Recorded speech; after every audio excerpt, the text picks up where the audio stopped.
The stars had always been silent. For thousands of years, humans looked up at the night sky and wondered if they were alone.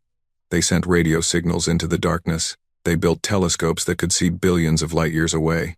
They searched and found nothing. Then, on a cold morning in January 2147, the silence ended. The signal came from beyond Neptune. It was not random noise. It was not a natural phenomenon. It was a message, repeating over and over in mathematical patterns that no human had created. Within hours, the greatest minds on Earth had decoded its meaning. Someone was coming. The United Earth Council gathered in Geneva 3 days later. Presidents and prime ministers sat around a massive circular table. Generals stood against the walls with their arms crossed. Scientists clutched tablets filled with data they barely understood. The room was quiet except for the soft hum of air recyclers. Secretary General Maria Santos stood at the head of the table. She was 60 years old with gray hair pulled back in a tight bun. Her face showed no emotion, but her hands trembled slightly as she held the translated message. "They call themselves the Hegemony," she said.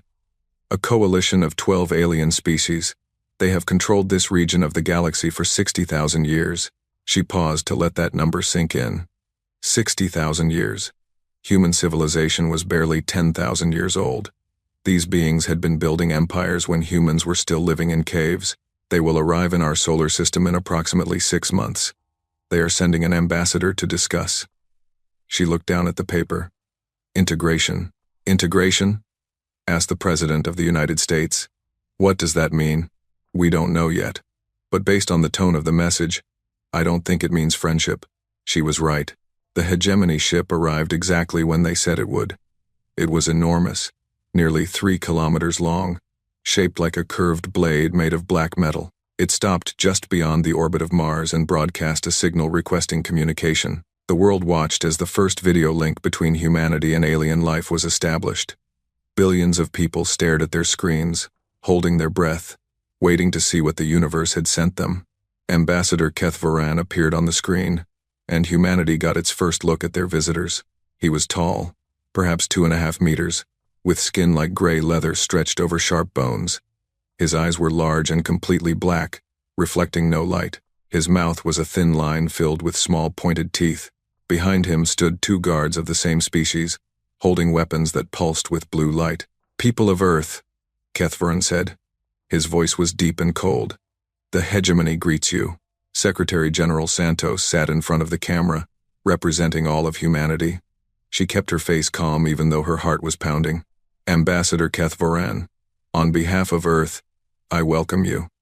We have many questions, and hope this can be the beginning of a peaceful relationship between our peoples." The alien made a sound that might have been laughter. It was not a pleasant sound. "Peaceful? Yes. The Hegemony always prefers peace." He leaned forward. "Let me explain your situation, Secretary General. You are a young species on a small planet in an unremarkable solar system.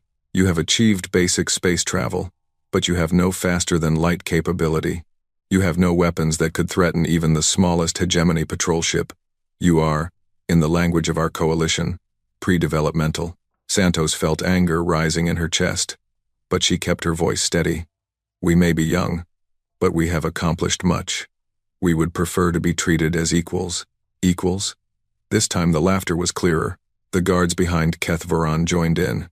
"The Hegemony has conquered over 300 species. We have ruled this part of the galaxy since before your ancestors climbed down from trees. You are not our equals. You are not even close to our equals." The transmission was being broadcast worldwide. Billions of people watched as their entire species was insulted and dismissed. "Then what do you want from us?" Santos asked. HFY smiled. It was not a friendly smile. "The Hegemony offers you integration. Your planet will become a production world. Your people will serve in our labor caste. Your resources will fuel our expansion. In exchange, you will receive protection and guidance. You will learn your proper place in the galaxy. And if we refuse," the alien spread his hands. "No one refuses the Hegemony. The last species that tried was erased from existence 14,000 years ago. We do not even remember their name." He paused. "You have 30 of your days to prepare for integration. Dismantle your military forces. Surrender your orbital stations. Prepare your population for work assignments. When we return, we expect full compliance. And if we don't comply? Keth Voran's black eyes seemed to grow even darker. Then, we will make an example of your world. We will reduce your cities to ash. We will sell your survivors to the labor markets of a dozen worlds. And we will use Earth as a warning to any other species that thinks they can resist the hegemony. The transmission ended. For a long moment, no one in the council chamber spoke. Then, slowly, the shouting began. The next 30 days were chaos. Some governments wanted to surrender immediately. They argued that humanity had no chance against a civilization that had existed for 60,000 years. Better to survive as slaves than die as free people. Others wanted to fight, even though they knew it was hopeless. They pointed to human history, to all the times people had stood against impossible odds. Sometimes courage mattered more than numbers. Most people were simply afraid. They held their families close and watched the sky, waiting for the alien ships to return. The United Earth Council met every day, arguing and debating and accomplishing nothing. The military prepared what defenses they could, but everyone knew it was pointless. Earth had a few hundred warships designed to patrol the solar system and handle small threats. The hegemony had conquered 300 species. It was like an ant preparing to fight a giant. On the 20th day, a message arrived requesting an emergency meeting. It came not from any government, but from a source that surprised everyone. The Deep Space Command, humanity's military arm for operations beyond Earth orbit. Fleet Admiral Helena Vance arrived in Geneva that evening. She was 63 years old with short gray hair and a face that looked like it had been carved from stone. She had served in the Earth Defense Force for 40 years, commanding everything from patrol boats to battle cruisers. She was known for two things. She never lost a battle, and she never showed fear. She walked into the council chamber alone, carrying nothing but a small tablet. The world leaders stared at her with a mixture of hope and despair. Admiral Vance, Secretary General Santos said, "We were not expecting you. Is there a problem with our defense preparations?" Vance looked around the room slowly, meeting every pair of eyes. "There is no problem. There is an opportunity." "An opportunity?" The Russian president shook his head. "What opportunity? We have seen the size of their ship. We have heard what they did to other species. We have no opportunity." Vance set her tablet on the table. 47 years ago, when I was a young lieutenant, I was assigned to a classified project. I was told that it was the most important work in human history. I was told that I could never speak of it to anyone. I was told that the fate of our species might one day depend on it. She pressed a button on the tablet. A holographic display appeared above the table, showing something that made everyone in the room gasp. Ships. Thousands of ships. Hidden in asteroid fields, buried beneath the surface of moons, concealed in the darkness between planets. Ships unlike anything Earth had ever publicly revealed. Ships bristling with weapons that seemed to defy physics. Ships that looked like they had been designed for one purpose: war. "This is Project Consequence," Vance said. "For nearly 50 years, the governments of Earth have been preparing for exactly this scenario. We knew, based on statistical analysis, that contact with hostile aliens was not just possible but likely. We decided to prepare." The council members stared at the display in shock. "How? How is this possible?" the Chinese president asked. "The budgets, the manpower, the technology. We would have noticed. You noticed exactly what we wanted you to notice. Every black budget item, every unexplained expense, every scientist who disappeared into classified work, it all fed into this project." Vance smiled grimly. "Humanity has been preparing for invasion for half a century. We have ships, we have weapons, we have soldiers who have trained their entire lives for this moment. But can we win?" Santos asked. "They have conquered 300 species. They have 60,000 years of experience." Vance's smile faded. "I cannot promise victory, but I can promise that we will not go quietly. I can promise that we will make them pay for every inch of space they try to take. And I can promise them something else." She looked up at the holographic display, at the hidden fleet that represented humanity's determination to survive. "I can promise them consequences." 5 days before the deadline, Earth broadcast a message into space. It was sent on every frequency, in every language the hegemony was known to use. It was short and simple. "The Sol system is sovereign human territory. Cross the heliosphere with hostile intent, and you will not return. This is Earth's final warning." Ambassador Keth Voran received the message on his ship, still waiting beyond Mars. He read it twice, then showed it to his subordinates. They laughed until their sides hurt. "They threaten us," one of his aides said, wiping tears of amusement from his eyes. "A species that cannot even leave their own system threatens the hegemony. They are prey animals trying to roar like predators," another added. "It would be sad if it were not so funny." Keth Voran forwarded the message to the Hegemony High Council, along with his recommendation. "The humans have rejected integration. They have issued threats. I recommend we make an example of them. Send the Third Conquest Fleet. Destroy their military capabilities and enslave the survivors. Let the galaxy see what happens to those who defy us." The High Council agreed. The Third Conquest Fleet was mobilized. 400 warships, crewed by soldiers from 6 different hegemony species, began the journey to Sol. These were not patrol vessels or scout ships. These were conquest ships, designed to break planetary defenses and reduce civilizations to rubble. The fleet had never failed. The fleet had never even been seriously challenged. Commander Yithral, who led the fleet, expected this mission to be routine: arrive, demonstrate overwhelming force, crush any resistance, begin the occupation. It was a process they had repeated dozens of times. He gave his crew a brief speech before they made the jump to Sol. "The humans think they can resist us," he said. "They are wrong. They are always wrong.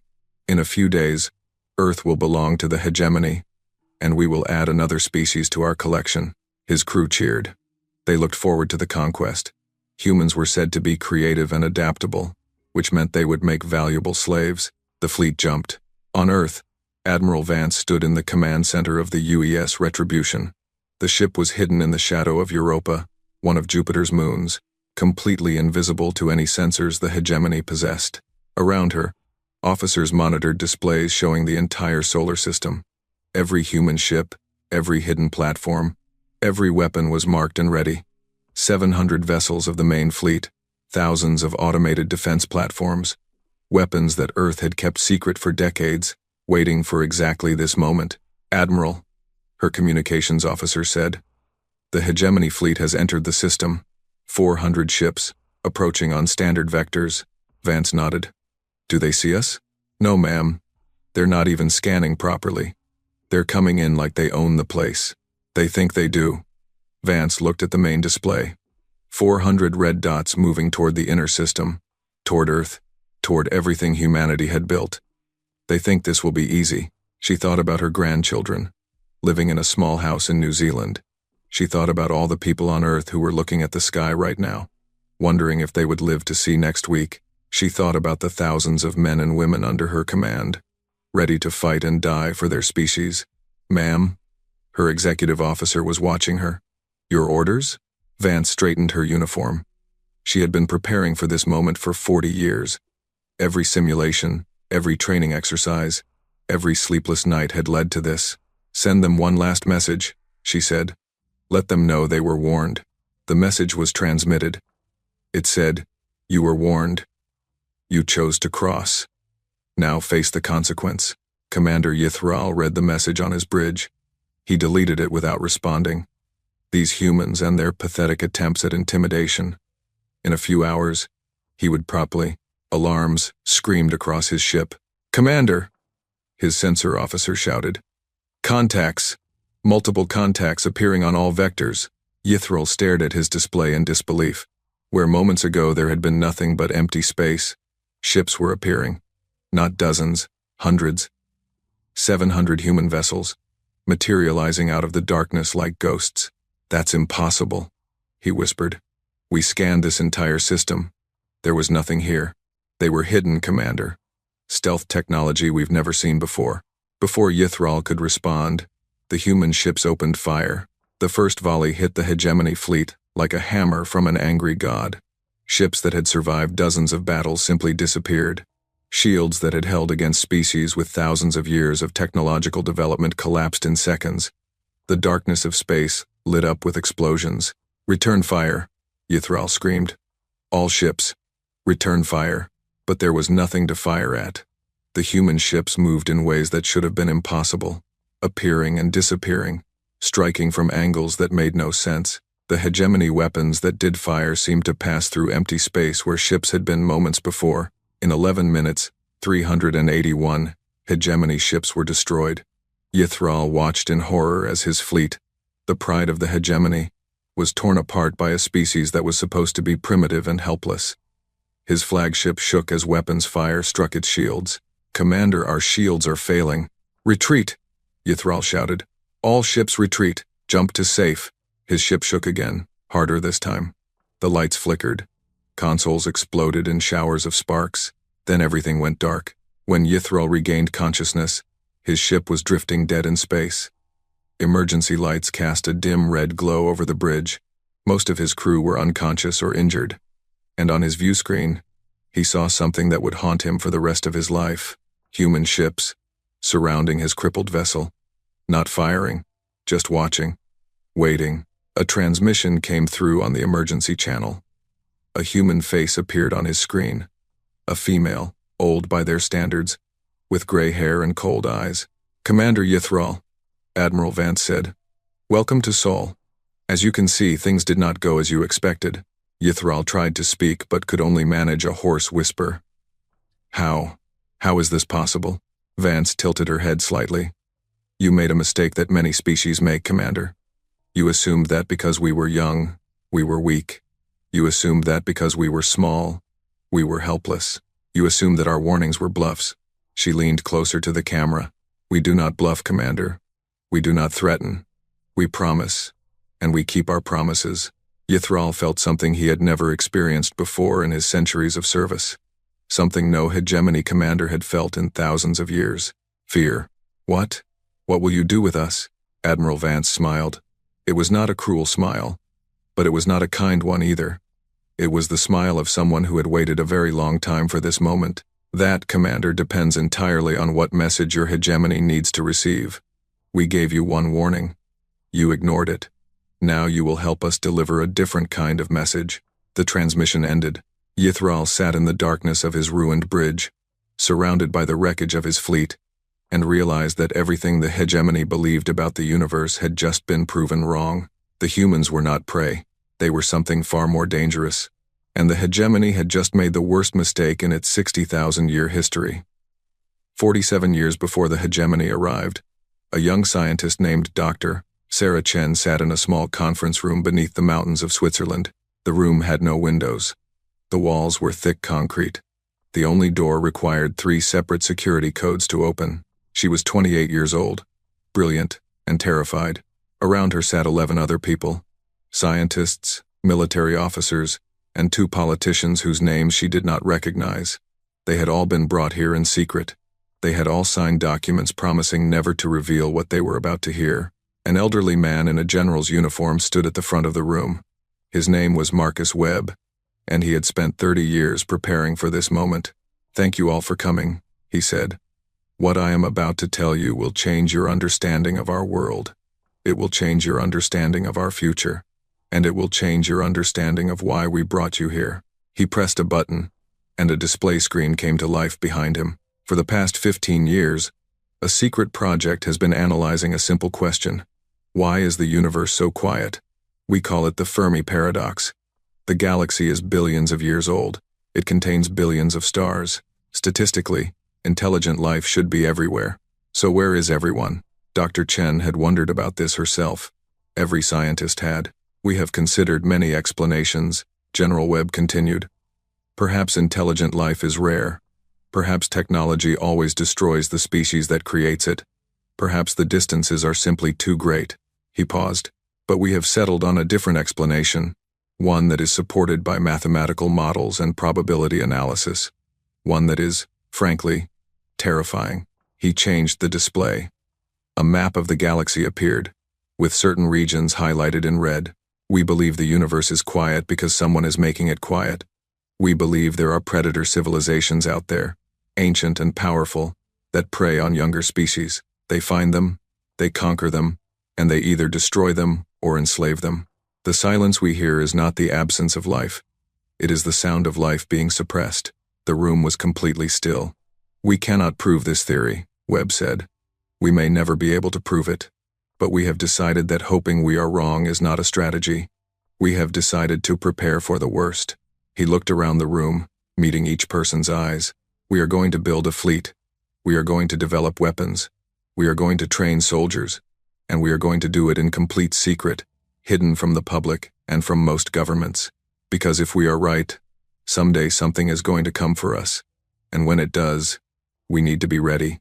General Webb pressed another button. Technical specifications began scrolling across the screen. Ship designs, weapon concepts, training programs, budget requirements.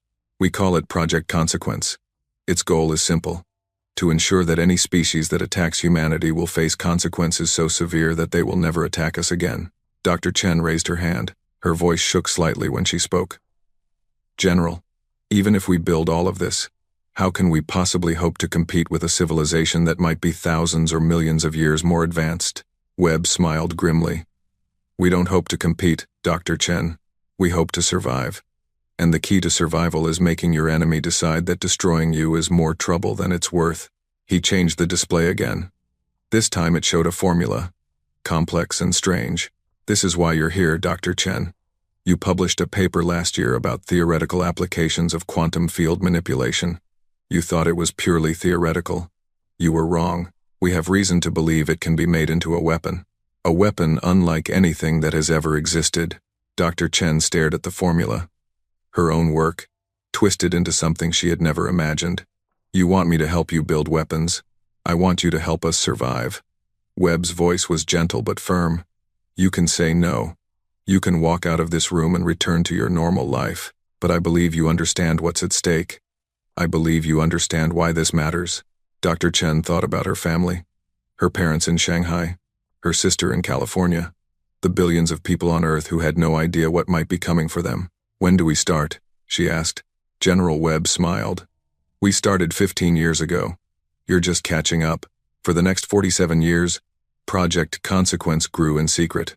Beneath the surface of the moon, engineers carved out massive shipyards. They worked in shifts around the clock, building vessels designed by scientists who had devoted their lives to imagining how to fight an enemy they had never seen. In the asteroid belt, mining operations extracted materials that officially did not exist. Rare elements that Earth's governments insisted were too difficult to obtain were shipped in massive quantities to hidden processing facilities. On Mars, soldiers trained in specially constructed environments. They practiced combat scenarios against simulated enemies with superior technology. They learned to fight in zero gravity, in extreme temperatures, in conditions that would kill an ordinary person. They were told nothing about who their enemy might be. They only knew that someday they would be needed. The money came from 1,000 different sources. Black budgets buried within larger programs. Corporations that existed only on paper.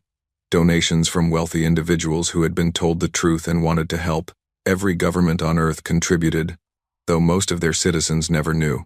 Thousands of scientists worked on weapons that defied conventional physics. They built missiles that could phase through shields. They developed energy weapons that could tear matter apart at the molecular level. They created stealth technology so advanced that a ship could sit beside you and you would never know it was there. Dr. Chen, now Dr. Sarah Chen Webb after marrying the general's son, led the most important project of all. Her theoretical work on quantum field manipulation had become something real, something dangerous, a weapon that could, in theory, destroy anything. She called it the consequence engine. It manipulates the quantum field itself, she explained to the review board. It doesn't just damage matter. It convinces matter that it shouldn't exist. Anything caught in its field simply stops being. The board members exchanged worried looks. Is there any defense against it? Dr. Chen shook her head. Not that we can imagine. The effect is instantaneous and complete. If it works as designed, nothing in the universe could survive a direct hit. And if it doesn't work as designed, she was quiet for a moment, then it might unmake everything within a significant radius, including whoever fires it. The board approved the weapon anyway. They had no choice. If something was coming for humanity, they needed every advantage they could get, even dangerous ones. As the decades passed, Project Consequence evolved. The first generation of leaders retired or died. General Webb passed away in 2119, still believing that first contact was imminent. He was wrong by nearly 30 years, but his preparations would prove correct. Helena Vance joined the project in 2098. She was 19 years old, fresh from the Naval Academy, idealistic and determined. She believed in the mission because she had been raised by parents who believed in it. Her mother had been a project scientist. Her father had been a ship captain in the Hidden Fleet. Service to humanity was in her blood. She rose through the ranks quickly. She was smart, tough, and willing to make hard decisions. By 2130, she commanded her own ship. By 2140, she commanded a battle group. By 2145, she was Fleet Admiral, in charge of the entire secret navy that humanity had spent half a century building, 700 warships, 47,000 personnel. Weapons that could crack planets. All of it hidden, waiting, preparing for an enemy that might never come. Some people within the project began to doubt. Maybe the Fermi paradox had a different explanation. Maybe they had wasted trillions of dollars and millions of person-hours on a threat that didn't exist. Admiral Vance never doubted. She looked at the galaxy and saw what General Webb had seen all those years ago. She saw silence where there should have been noise. She saw emptiness where there should have been life. And she knew, with complete certainty, that something was out there. When the hegemony signal arrived in January 2147, she felt no surprise, only grim satisfaction.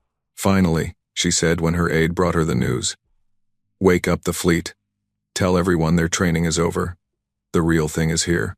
The battle in the Sol system lasted 11 minutes. To the hegemony soldiers who survived, it felt like an eternity. Commander Yithral watched from his crippled flagship as human ships moved through the wreckage of his fleet. They were collecting escape pods and rescue beacons. They were pulling survivors from disabled vessels. They were being careful. This confused him more than anything else. The hegemony did not take prisoners. When they conquered a species, they either enslaved the survivors or killed them. There was no in-between. These humans had just destroyed the most powerful fleet the hegemony had sent anywhere in centuries. They should be celebrating their victory, not worrying about enemy survivors. Commander, one of his officers said weakly. The male had a deep gash across his face and one arm hung useless at his side. What do we do? We wait, Yithral said. We have no choice. Hours passed. The human ships completed their work. Then a shuttle approached Yithral's flagship and docked with the emergency airlock. Armed humans entered the ship. They were smaller than Yithral expected, barely half his height, but they moved with precision and confidence. Their weapons were steady. Their eyes were cold. A female human approached him. She wore a uniform covered in markings he didn't understand. Her hair was brown, cut short. Her face was young. Commander Yithral, I'm Captain Torres. You and your crew are now prisoners of the United Earth Fleet. Yithral tried to stand tall despite his injuries. The hegemony does not surrender. We would rather die than... No one asked you to surrender, Torres interrupted. Your ship is disabled. Your fleet is destroyed. Your options are, come with us peacefully, or we leave you here to suffocate when your life support fails. Your choice. Yithral hesitated. Every instinct told him to fight, to die with honor, but something in the human's eyes stopped him. It wasn't cruelty or hatred. It was something worse, indifference. She didn't care whether he lived or died. She was offering him a choice and would accept either answer without emotion. His death meant nothing to her. We will come with you, he said quietly. Torres nodded. Smart choice. Follow my team. Don't touch anything. Don't try anything stupid. We've already killed enough of you today. The prisoners were taken to a facility on one of Saturn's moons. It was clean, well lit, and surprisingly comfortable. Each prisoner had their own room with a bed, a bathroom, and a small window showing the stars outside. They were given food appropriate to their species, medical care for their injuries, even entertainment devices loaded with human media, translated into their languages. It was not what they expected. They're trying to break us, one officer insisted. This is a psychological technique. They'll start the torture soon, but the torture never came. Days turned into weeks. The humans asked questions, but they were polite questions. What was life like in the hegemony? How did their technology work? What did they know about other species in the galaxy? When prisoners refused to answer, the humans simply shrugged and moved on. No threats, no punishment, just acceptance. Commander Yithral requested a meeting with whoever was in charge. To his surprise, the request was granted. Admiral Helena Vance entered his room 3 days later. She was alone, without guards. She sat down across from him as if they were colleagues discussing business. "Commander, you wanted to speak with me?" Yithral studied her. This was the female who had commanded the human fleet. This was the person who had destroyed 400 hegemony ships in 11 minutes. She looked ordinary, old, tired. "Why are you doing this?" he asked. "Doing what?" "Treating us well, feeding us, caring for our injuries. You are our enemy. You should be interrogating us, torturing us, making us suffer for what we tried to do to your world." Vance was quiet for a moment. Then she said something that Yithral would never forget. "We're not treating you well because we're weak, Commander. We're treating you well because we're strong. Weak species torture their prisoners because they're afraid, because they need information desperately, because they have no other way to control their enemies. We're not afraid of you. We don't need your information desperately. We have complete control of this situation." She leaned forward slightly. "We're treating you well because we can afford to. Because showing mercy when you have absolute power says something important. It says that we're not animals. It says that we're not like you." "We are not animals either," Yithral protested. "No. What would the hegemony have done if your fleet had won? If Earth had been conquered?" Yithral was silent. He knew the answer. They both did. "That's the difference between us," Vance said. "You came here to enslave or destroy us. We defended ourselves. We won. And now we're going to let you go. Let us go." Yithral couldn't believe what he was hearing. "You can't be serious." "Completely serious. In 3 days, we're going to put every survivor from your fleet into shuttles. We're going to give you enough supplies to reach hegemony space, and we're going to set you free." "Why?" "This makes no sense." Admiral Vance stood up. She walked to the window and looked out at the stars for a long moment. "Because we need messengers," she said finally. "We need someone to go back to your hegemony and tell them what happened here. We need them to see the recordings, to hear the stories, to understand exactly what they're dealing with." She turned back to face him. "We gave your leaders one warning. They ignored it. Now we're going to give them a different kind of warning. One they won't be able to ignore." "What kind of warning?" Vance smiled. It was not a pleasant smile, the kind that shows up in orbit around their homeworld. Yithral felt his blood turn to ice. You're attacking Varath Prime?" "Not attacking. Visiting. Our fleet left Sol 3 hours ago. 4,700 vessels are on their way to your capital right now. They'll arrive before you do, even if you leave immediately." 4,700? That's impossible. You only had 700 ships in the battle. In that battle, yes. We have more. Many more. And we're bringing all of them. Yithral's mind raced. This couldn't be happening. The hegemony had ruled the galaxy for 60,000 years. They had never faced a threat like this. They had never even imagined a threat like this. "What do you want?" he whispered. "We want peace. Real peace. We want your hegemony to recognize human sovereignty and leave us alone forever. We want to build relationships with species who are willing to treat us as equals. And if the High Council refuses," Admiral Vance's smile faded. Her eyes became hard. "Then we will demonstrate what our weapons can do to planetary infrastructure. We will start with military installations, then government buildings, then population centers.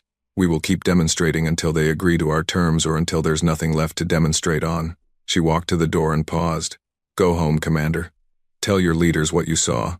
Tell them what we did to your fleet in 11 minutes. And tell them to make the smart choice when our ships arrive. Because we've already proven that we can destroy them. The only question is whether we'll have to." She left.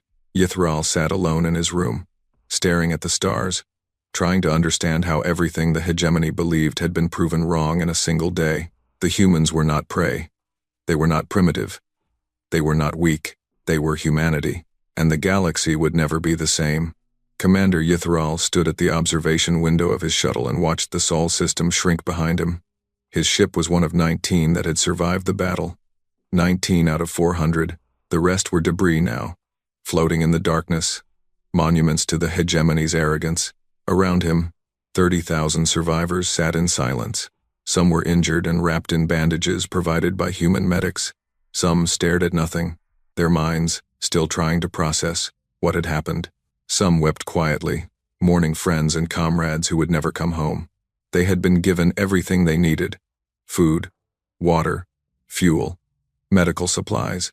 The humans had even repaired the most critical systems on their shuttles. It was the kind of treatment the hegemony reserved for important allies, not defeated enemies. Yithral did not understand these humans. He had spent his entire life learning that the galaxy was simple. There were predators and there was prey. The strong took what they wanted. The weak served or died. This was the natural order. This was how things had always been. But the humans did not follow the natural order. They had won completely. They could have killed every survivor. They could have tortured them for information. They could have kept them as prisoners forever. Instead, they had shown mercy. Why? His second-in-command approached.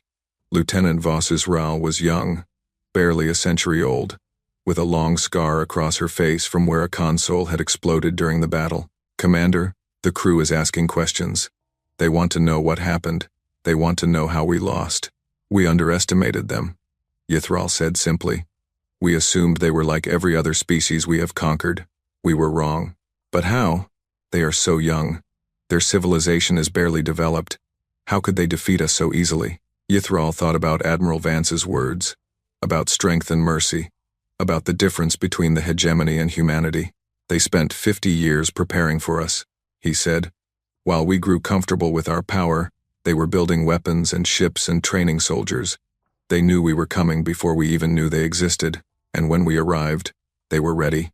But our technology is superior. Our ships are faster, stronger, more advanced. Our technology is older. There is a difference." Yithral turned away from the window. "We have not faced a real threat in thousands of years. We have grown lazy. Our weapons are the same weapons our ancestors used. Our tactics are the same tactics that worked against species that could barely fight back." He looked at the data chip in his hand. The humans had given one to every shuttle. Full recordings of the battle. From every angle. They wanted the hegemony to see exactly what had happened. The humans are different. They came from a world that was trying to kill them from the day they evolved. They survived ice ages and predators and diseases and each other. They never stopped fighting, never stopped adapting, never stopped preparing for the next threat. Lieutenant Voss Ral was quiet for a moment. Then she asked the question that everyone was thinking. "What happens when we return home? What happens when the High Council sees these recordings?" Yithral did not answer immediately. He walked to the navigation console and checked their course. 2 weeks to hegemony space. 2 weeks to figure out how to explain to the most powerful leaders in the galaxy that they had just lost a war before it even properly started. "I don't know," he admitted. "But the humans said their fleet is already heading to Vareth Prime. They will arrive before we do. Whatever happens next, it will not be our decision." The journey home was long and quiet. The survivors had little to do except think about what had happened. Some reviewed the battle recordings over and over, trying to find some explanation, some mistake the humans had made that could be exploited next time. They found nothing. The human tactics had been perfect. Their weapons had been overwhelming. Their coordination had been flawless. Others talked among themselves in hushed voices. They shared stories about the battle, about comrades who had died, about the strange mercy the humans had shown them. One conversation spread through the shuttles like a virus. A young soldier named Krixtal had been captured during the battle. His escape pod had been picked up by a human ship, and he had spent 3 days as a prisoner before being transferred to the shuttles. During that time, he had talked extensively with his human guards. "They asked about my family," Krixtal said. "They wanted to know if I had children, if my parents were still alive, what my home was like. They seemed genuinely curious." "Why would they care?" another soldier asked. "I don't know. But one of them showed me pictures of her own family, her mate and her young offspring. She said she was fighting to protect them. She said she didn't hate us. She just wanted us to leave her people alone." This confused the hegemony soldiers. In their culture, warriors did not think about family during combat. They did not show weakness to enemies. They certainly did not share personal information with prisoners. "They are strange creatures," an officer muttered. "Soft and sentimental. It is amazing they were able to defeat us at all." "Perhaps that is why they defeated us," Commander Yithral said. Everyone turned to look at him. He had been standing in the doorway, listening. "I don't understand, Commander." Yithral walked into the room and sat down among the common soldiers. This was not normal behavior for a commander, but nothing was normal anymore. "We fight for the glory of the hegemony," he said. "We fight because we are told to fight. We fight because it is our duty. But what do we fight for, really? What would we die for?" No one answered. "The humans fight for their families. They fight for their homes. They fight for each other. They have something to lose, and they know exactly what it is. Perhaps that makes them fight harder. Perhaps that makes them refuse to surrender even when they should." He thought about Admiral Vance, standing alone in the prisoners' quarters, explaining why she had shown mercy. "Because we can afford to. Because showing mercy when you have absolute power says something important. We have grown too comfortable," Yithral continued. "We conquer species that cannot fight back. We destroy civilizations that pose no real threat. We have forgotten what it means to face an enemy that is truly dangerous." The humans reminded us. On the 10th day of the journey, they received a transmission from Hegemony Space. Commander Yithral gathered the senior officers from all 19 shuttles for a conference call. What they heard confirmed their worst fears. The human fleet arrived at Varith Prime 3 days ago. The Hegemony communications officer reported. His voice was strained. 4,700 vessels. They have established a sphere formation around our homeworld. They are not attacking, but they have made it clear that they will if we do not negotiate. "What is the High Council doing?" Yithral asked. "They are debating. Many voices call for counterattack. The combined hegemony fleet outnumbers the humans. Some believe we can win. They believe wrong," Yithral said flatly. "I watched 400 of our best ships destroyed in 11 minutes. The humans barely suffered any casualties. Our technology cannot match theirs. Our tactics cannot counter theirs. If we attack, we will lose." "The High Council may not agree, Commander. Chancellor Morith Vex is under pressure from the military factions. They see this as an insult that must be answered with force." Yithral closed his eyes. The fools. The absolute fools. They still didn't understand what they were dealing with. "I have recordings," he said. "Full sensor data from the battle. I have testimony from 30,000 survivors. I have evidence that will prove beyond any doubt that attacking the humans would be suicide. Can you transmit the recordings?" "I will transmit them now. Make sure the High Council sees them. Make sure everyone sees them. The hegemony needs to understand what happened in that system." He began the upload. The files were massive, containing hours of footage from hundreds of ships. It would take time to transmit, but when it was done, no one could deny the truth. "Commander," the communications officer said hesitantly, "there is one more thing. The humans have made their demands. They want formal recognition of human sovereignty. They want a guarantee that no hegemony ship will ever enter their space without permission. And they want something else." "What?" "They want us to release all slave species. Every civilization we have conquered in the last 1,000 years. They want them freed." The officers on the call began shouting. This was impossible. Outrageous. The hegemony's entire economy depended on slave labor. Releasing them would cause chaos. But Yithral remained calm. "They want us to become something different," he said quietly. "They want us to stop being conquerors. We cannot agree to that. The hegemony would collapse. The hegemony may collapse anyway. Look at what happened to our fleet. Look at what their ships can do. If they wanted to, they could destroy our homeworld. They could annihilate our species. Instead, they are offering us a choice. Some choice. Surrender everything we have built or die." Yithral shook his head. "No. Become something better or face the consequences of what we are. That is the choice." The other officers stared at him in disbelief. "Commander, you almost sound like you agree with them." Yithral was silent for a long moment. Then he said something that would have been treason a month ago. "I spent 3 days in human custody. I was treated with kindness and respect. I was given food and medical care and comfortable quarters.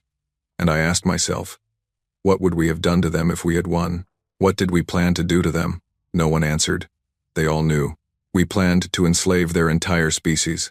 We planned to strip their world of resources. We planned to destroy their culture and break their spirit and use them as tools until they were worn out and useless." He looked around the virtual conference room. "The humans showed us mercy when they had every reason to show us cruelty. Perhaps they deserve better from us than we planned to give them. Perhaps the galaxy deserves better from us." The shuttles arrived at the edge of hegemony space 4 days later. What they found was not what they expected. The human fleet was still in position around Varath Prime, but the situation had changed. The combined hegemony fleet, every warship from all 12 member species, had assembled in response. Over 3,000 vessels, the greatest military force the galaxy had ever seen, faced off against the smaller human force, and nothing was happening. "Commander, we're receiving a transmission from the flagship," Lieutenant Vossisrael reported. "The High Council wants a full report. They want you to come aboard immediately." Yithral nodded. "Dock us at the nearest station. I'll take a shuttle to the flagship." 2 hours later, he stood before the High Council of the Hegemony. The chamber was enormous, designed to intimidate. 12 thrones arranged in a semicircle, each occupied by the leader of a member species. Screens behind them showed the tactical situation, thousands of ships facing each other, neither side moving.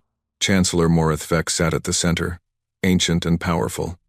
He had ruled the hegemony for 400 years. He had overseen the conquest of 37 species, and now he faced something he had never faced before, an enemy he could not defeat. "Commander Yithral," the Chancellor said, "you have returned.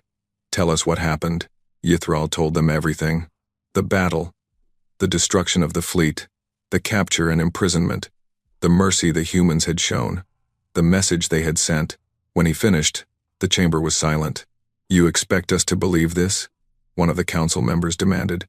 "You expect us to believe that a species barely capable of interstellar travel destroyed 400 of our ships in 11 minutes?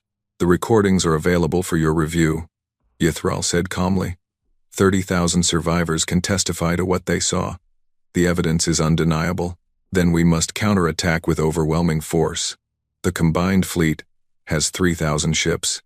The humans have only, with respect, Counselor, the humans have 4,700 ships here. They have more at home, and their weapons are unlike anything we have ever seen. Yithral's voice was firm. "I watched our shields fail against their weapons. I watched our missiles pass through empty space where their ships had been moments before. We cannot win this fight." "Then what do you suggest?" Chancellor Morithvek asked. His voice was quiet, thoughtful. Yithral hesitated. What he was about to say would end his career. It might end his life. But he had spent 2 weeks thinking about it, and he had reached a conclusion he could not ignore. "I suggest we accept their terms. All of them." The chamber exploded in outrage. Council members shouted. Military leaders demanded his arrest. But Chancellor Morithvek raised a hand, and slowly, the room fell silent. "Explain your reasoning, Commander. The humans could destroy us.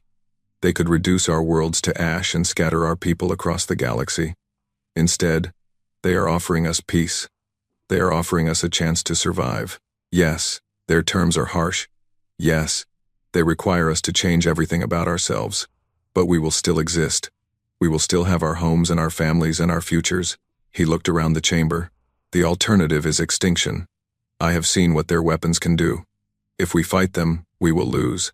Not just this battle, but everything. Every ship, every world, every member of every species in the hegemony. Is our pride worth that much? Is our power worth more than our survival?" The chamber was silent. Chancellor Morithvek stood. He was very old, 900 years, and he moved slowly. But his eyes were sharp. "Contact the humans," he said. "Tell them we agree to negotiate." The military leaders began to protest, but the Chancellor silenced them with a look. "I have ruled this hegemony for 4 centuries. I have seen empires rise and fall. I have learned one lesson above all others. Survival is more important than pride. The humans have beaten us. Fighting them further will only ensure our destruction." He turned to Yithral. "You will lead our negotiating team, Commander. You have met their admiral. You understand them better than any of us. Find a way to end this without more bloodshed." Yithral bowed. "Yes, Chancellor." As he left the chamber, he allowed himself a small moment of hope. Maybe the hegemony could change. Maybe the galaxy could change. Maybe the humans would teach them something new. Admiral Helena Vance stood on the bridge of the UES Retribution and looked at the alien world filling her view screen. Varath Prime, the capital of the hegemony, a planet that had ruled this part of the galaxy for 60,000 years, and now it was surrounded by human ships. She had not slept in 3 days. The journey from Sol had taken 17 days, moving at speeds that the hegemony's best scientists would have said were impossible. Her fleet had arrived to find the aliens in complete chaos, scrambling to assemble a response, sending frantic messages demanding to know how humans had traveled so fast. She had not answered their messages. She had simply waited. Now, 4 days later, the situation had finally stabilized. The combined hegemony fleet floated nearby, 3,000 warships from 12 different species. They outnumbered her fleet, but not by much. And after what had happened in Seoul, numbers alone meant nothing. "Admiral," her communications officer said, "we're receiving a transmission from the hegemony flagship. They want to negotiate." Vance felt something loosen in her chest. It was what she had hoped for, but not what she had expected. The hegemony had ruled through fear and force for thousands of years. She had thought they would choose to fight, even knowing they would lose. Perhaps she had underestimated them. Put them through. The screen flickered, and she found herself looking at Chancellor Morath Vex. He was ancient, his gray skin wrinkled and spotted with age, but his eyes were sharp, intelligent, calculating. This was a being who had survived 900 years of political intrigue. He was not to be underestimated. "Admiral Vance," he said. His voice was deep and formal. "I am Chancellor Morath Vex, of the hegemony. I believe we have matters to discuss. Chancellor, I'm glad you've decided to talk instead of fight. I have seen the recordings from your system. I have spoken to Commander Yithral. I understand what your weapons can do." He paused. "I am old, Admiral. I have seen many things, but I have never seen anything like what you did to our fleet. We warned you. Your ambassador ignored us. Your fleet ignored us. We had no choice but to demonstrate that we were serious. Yes, you demonstrated very effectively." The Chancellor's expression was unreadable. "You could have destroyed our homeworld by now. You have the power. Why haven't you?" Vance had expected this question. She had spent the entire journey preparing her answer. "Because destruction is easy. Building something is hard. We could kill you, but that wouldn't solve anything. Another species would rise to take your place. Another empire would form. The cycle would continue forever." She leaned forward slightly. "We want something different. We want to break the cycle. We want to build a galaxy where species cooperate instead of conquer. Where civilizations trade and share knowledge instead of fighting over territory.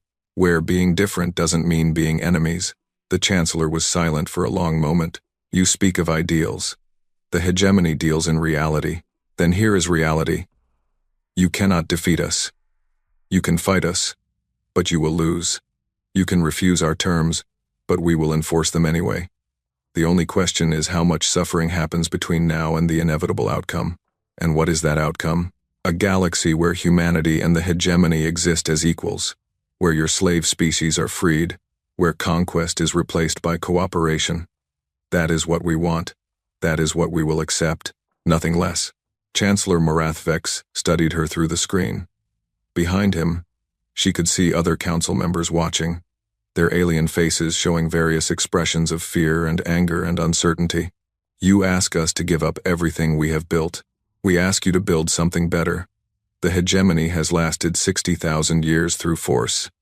Imagine how long it could last through cooperation. Imagine what you could accomplish with allies instead of slaves." "Idealism," the Chancellor said again. But there was something in his voice now.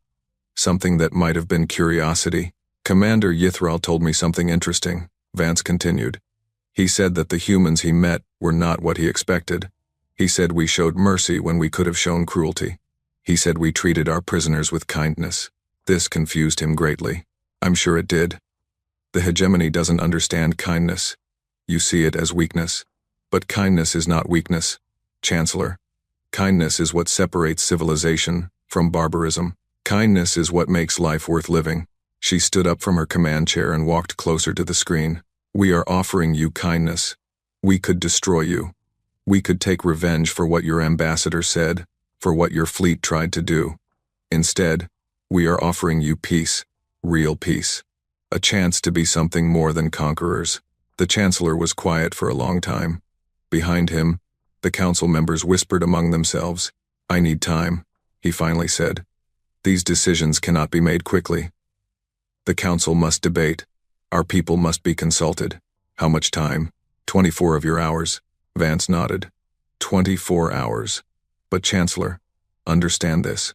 We have waited 50 years for this moment. We have prepared for this meeting since before your ambassador knew Earth existed. We will not wait forever. I understand. The transmission ended. For the next 24 hours, both fleets waited. On the hegemony side, chaos reigned. Council members argued. Military leaders demanded action. Citizens across a dozen worlds watched the news feeds and wondered what was happening. The mighty hegemony, rulers of the galaxy, was being dictated to by a species that had been unknown 6 months ago. Some called for war. They pointed to the numbers. 3,000 hegemony ships against 4,700 human ships. The odds were not impossible. And even if they lost, better to die fighting than to surrender everything their ancestors had built. Others called for peace. They had seen the recordings from Sol. They had watched 400 ships destroyed in 11 minutes. They understood that numbers meant nothing against weapons that could not be stopped. Commander Yithral spoke to anyone who would listen. I was there, he said, again and again. I saw what happened. We cannot win this fight. We can only choose how we want to lose. On the human side, things were quieter. Admiral Vance allowed her crew to rest in shifts. She walked through her ship, talking to soldiers and officers, thanking them for their service, reminding them why they were here. She stopped at the observation deck and found a young ensign staring at Vareth Prime through the transparent hull. First time seeing an alien world? She asked. The ensign jumped to attention. Admiral, I'm sorry, I didn't see you. At ease. This isn't an inspection. Vance walked to stand beside him. I asked you a question. Yes, ma'am. First time. I grew up on Earth, in a small town in Canada. I never thought I'd leave the planet, let alone be part of this. He gestured at the fleet, at the alien world, at everything around them. What's your name, Ensign? Thomas Chen, ma'am. Chen Webb, actually. My grandmother was one of the original Project Consequence scientists. Vance smiled. Dr. Sarah Chen Webb. I knew her. She was brilliant. She invented some of the weapons we're carrying on this very ship. She never talked about it. The project, I mean. She died when I was 12, and I always wondered why she spent so much time away from the family. Now I understand. She gave her life to protect humanity. So did thousands of others. Scientists, engineers, soldiers, pilots, people who worked in secret for decades, preparing for a day they hoped would never come. Vance looked at Vareth Prime. And now, here we are. Do you think they'll accept our terms, Admiral? I don't know. I hope so. I didn't come here to start a war. I came here to end one before it could begin. And if they don't accept? Vance was silent for a moment. Then she said, then we'll do what we have to do. And I'll spend the rest of my life wondering if there was something else I could have said. Some other way I could have handled this. She put a hand on the young ensign's shoulder. That's the burden of command, Ensign. You make the best decisions you can with the information you have. And then you live with the consequences. The 24 hours passed slowly. When the time was nearly up, Admiral Vance returned to the bridge. Her officers were at their stations, monitoring the hegemony fleet for any sign of hostile movement. So far, everything was quiet. Any response from the council? She asked. Not yet, Admiral. They have 2 minutes remaining. Vance sat down in her command chair. She had done everything she could. She had made her case. She had offered peace. Now the decision was in someone else's hands. The minutes ticked by. 1, 2, Admiral. Incoming transmission from the hegemony flagship. Put it through. Chancellor Morathvex appeared on the screen. He looked tired, older than he had the day before. Behind him, the council members were assembled, their faces grim. Admiral Vance. The Hegemony High Council has reached a decision. Vance held her breath. After much debate, we have agreed to accept your terms. All of them. The bridge erupted in cheers. Officers hugged each other. Someone started crying. Vance felt tears in her own eyes, though she fought to keep her face calm. Chancellor, you've made a wise decision. I do not know if it is wise. I know only that it is necessary. Morathvex's voice was heavy. We will recognize human sovereignty. We will release the slave species. We will dismantle the conquest fleets. Everything your people demanded, we will provide. And in return, we ask only that you give us time. Change cannot happen overnight. Our civilization has been built on conquest for 60,000 years. Transforming it will take time, patience, and help from those who understand what we are trying to become. Vance nodded slowly. We can provide that. Advisors, teachers, trade partners, whatever you need. There is one more thing. The Chancellor hesitated.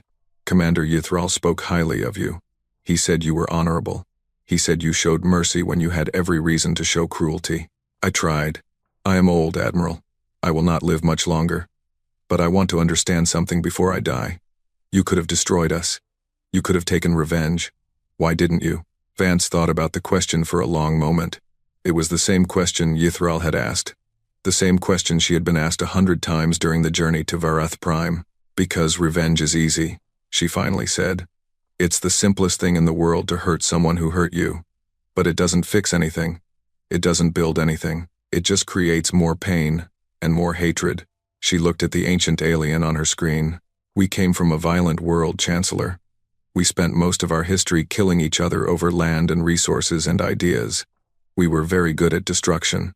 But somewhere along the way, we learned that destruction wasn't enough. We learned that we had to build something too. And what are you trying to build? A future. A galaxy where our children can grow up without fearing what's hiding in the darkness. A civilization where species work together instead of against each other. A universe where the silence between stars is filled with conversation instead of fear. Morathvex was quiet for a long moment.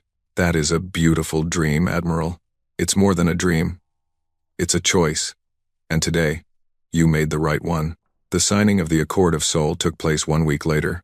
It happened on a neutral station constructed specifically for the purpose, built in the empty space between the two fleets. Representatives from all 12 hegemony species attended, along with delegates from Earth and the surviving humans on Mars and the outer colonies. Admiral Vance signed on behalf of humanity. Chancellor Morathvex signed on behalf of the hegemony. Commander Yithral watched from the sidelines, feeling something he had never felt before. Hope. The accord was comprehensive. It recognized human sovereignty over the Sol system and any territories humanity claimed in the future. It guaranteed that no hegemony vessel would enter human space without explicit permission. It established trade agreements and cultural exchanges. It created a framework for the gradual release of all slave species over a period of 50 years. And it included something that Vance had insisted on: a mutual defense pact. If any external threat emerged, humanity and the hegemony would face it together. You think there are more threats out there? Morathvex asked when this provision was discussed. I think the galaxy is very large and very old, Vance replied. And I think that anything that survived out there for millions of years did so by being dangerous. We should be prepared. After the signing, there was a reception. For the first time in history, humans and hegemony members mingled freely, sharing drinks and stories and awkward attempts at humor. Commander Yithral found himself standing next to Admiral Vance, both of them watching the celebration. I still don't understand you, he admitted. You had absolute power over us. You could have demanded anything. Why were you so reasonable? Vance smiled. Because power isn't the goal, it's just a tool. We wanted peace, Commander. Real, lasting peace. And you don't get that by humiliating your enemies. You get it by turning enemies into partners. Is that what we are now? Partners? We're trying to be. It won't be easy. We have thousands of years of hostility to overcome. But I believe it's possible. She looked out at the celebration. My grandmother used to say that the measure of a civilization isn't how it treats its friends. It's how it treats its enemies. We had a chance to show the galaxy what humanity stands for. I think we passed the test. Yithral was silent for a moment. I think you did too, he said quietly. Outside the station, human and hegemony ships floated side by side, their running lights blinking in synchronized rhythm. It was a small thing, but it meant something. The galaxy was changing, and for the first time in 60,000 years, it was changing for the better.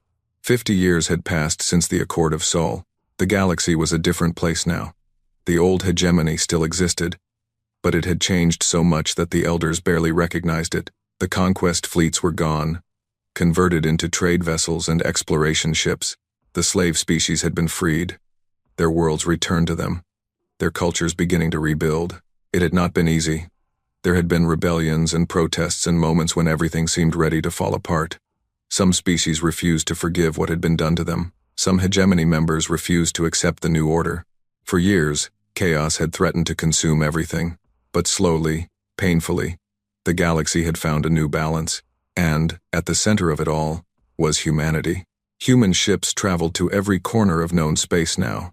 Human engineers helped rebuild worlds that had been stripped by centuries of exploitation. Human doctors shared medical technology that saved millions of lives. Human teachers established schools where children of 100 different species learned side by side. It was not the empire that the old hegemony would have built. It was something stranger, messier, more difficult to control. It was a partnership. Ambassador Yithral stood at the window of his office on Luna and watched Earth rise over the horizon. He was old now, very old, well past the normal lifespan of his species, but he had refused to retire. There was still too much work to do. After the accord was signed, he had requested a transfer to Earth. He wanted to understand these humans who had changed everything. He wanted to learn how they thought, how they lived, what made them different from every other species the hegemony had encountered. 50 years later, he was still learning. A knock at his door interrupted his thoughts. "Come in." A young human woman entered. She wore the uniform of the United Earth Fleet, with admiral stars on her collar. Her name was Elena Vance, and she was the granddaughter of the woman who had once held Yithral's life in her hands. "Ambassador, are you ready? The ceremony starts in an hour." Yithral turned from the window.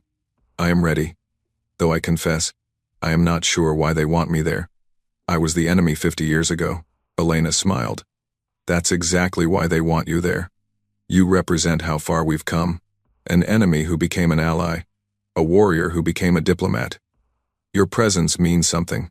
She walked to stand beside him at the window, looking out at the blue and green planet that had changed the galaxy. "My grandmother talked about you sometimes.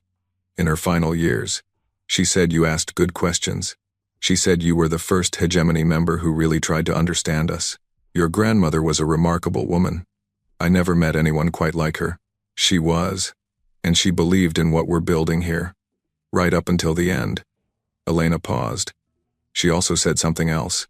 She said the hardest part wasn't winning the war. It was making sure we didn't become like the enemies we defeated. Yithral nodded slowly. "I have seen what happens when victors become conquerors.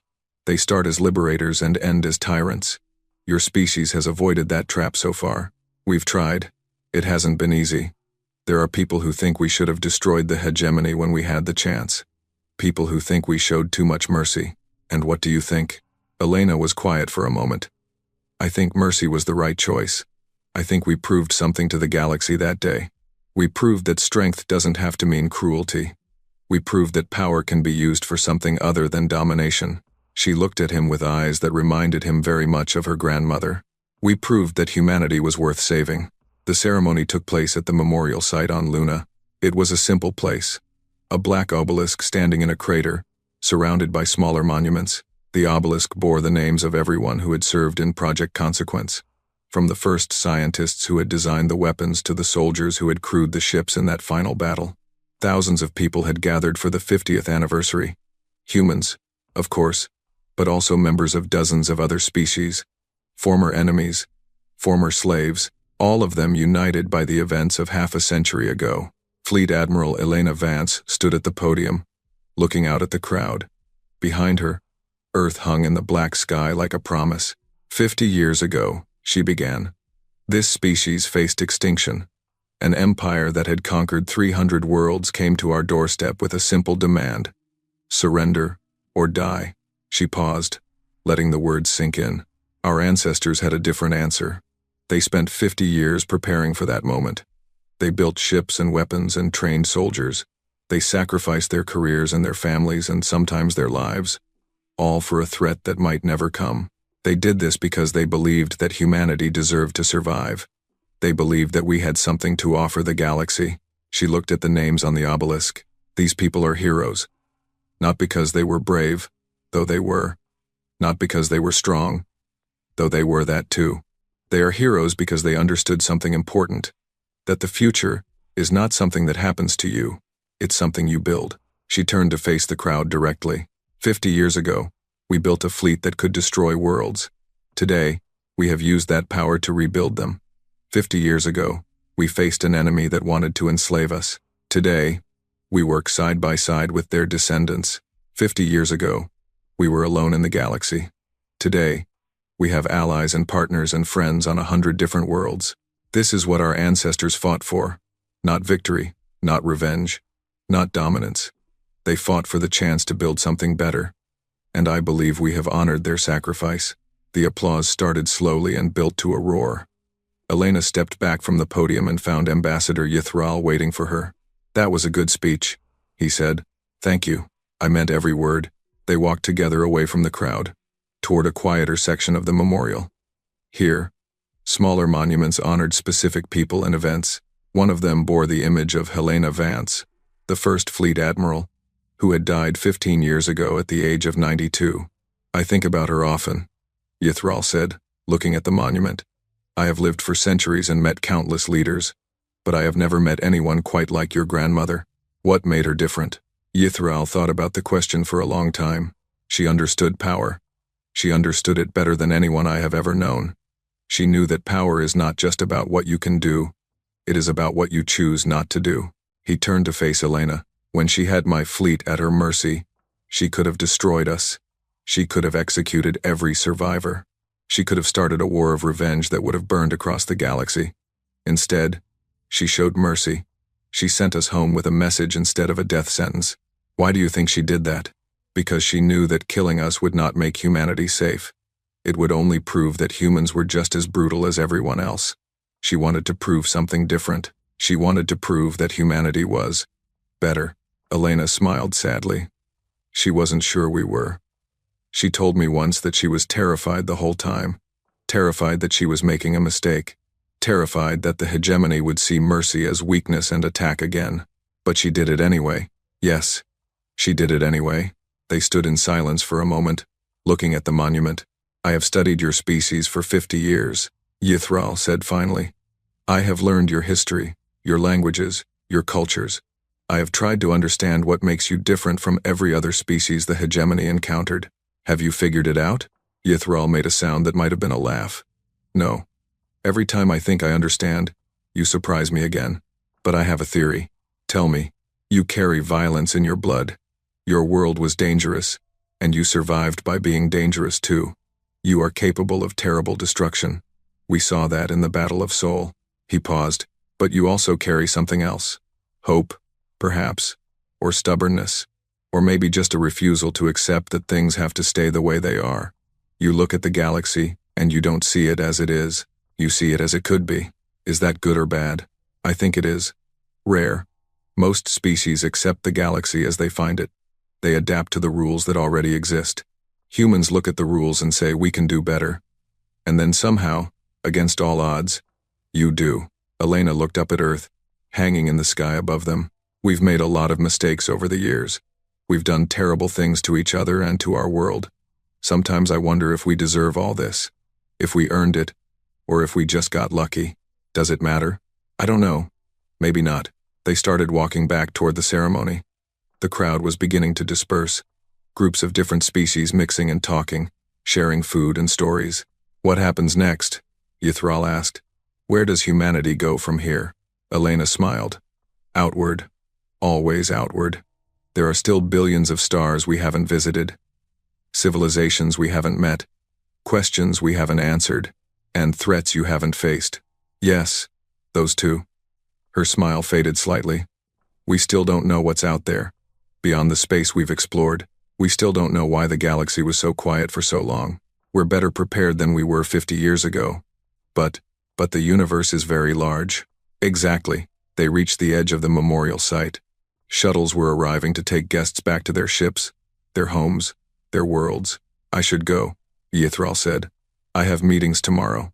Trade negotiations, cultural exchange programs, the boring work of maintaining peace. The most important work," Elena corrected. "Wars end quickly. Peace takes forever. Your grandmother said something similar once. She was a wise woman." Yithral started toward the shuttle, then stopped and turned back. "Fleet Admiral, there is something I have wanted to say for 50 years. I never found the right moment."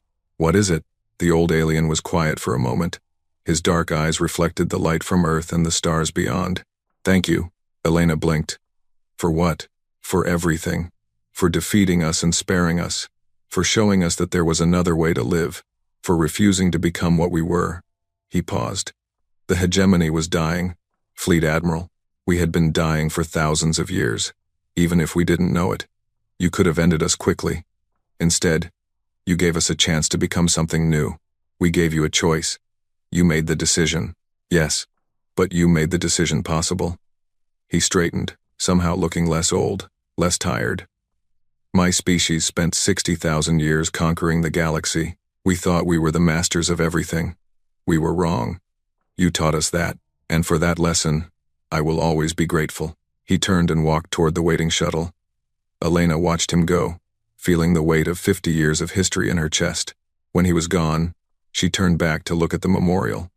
The black obelisk stood silent against the stars, names carved in its surface, a testament to everyone who had prepared for a day that might never come. They had been ready. When the test came, humanity had passed, not just by winning, but by choosing what kind of winner they wanted to be.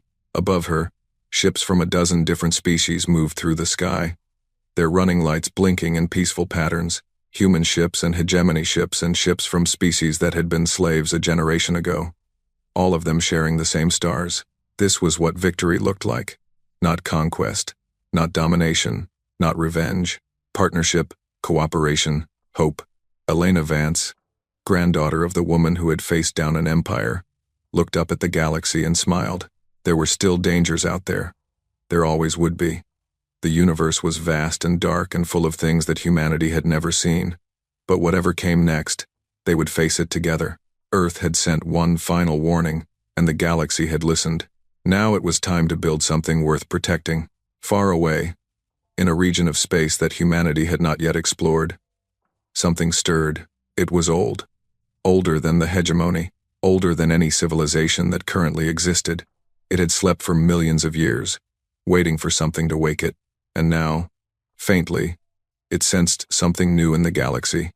A ripple in the pattern, a species that had risen faster than expected, that had defeated an ancient enemy, that was spreading across the stars with unusual speed.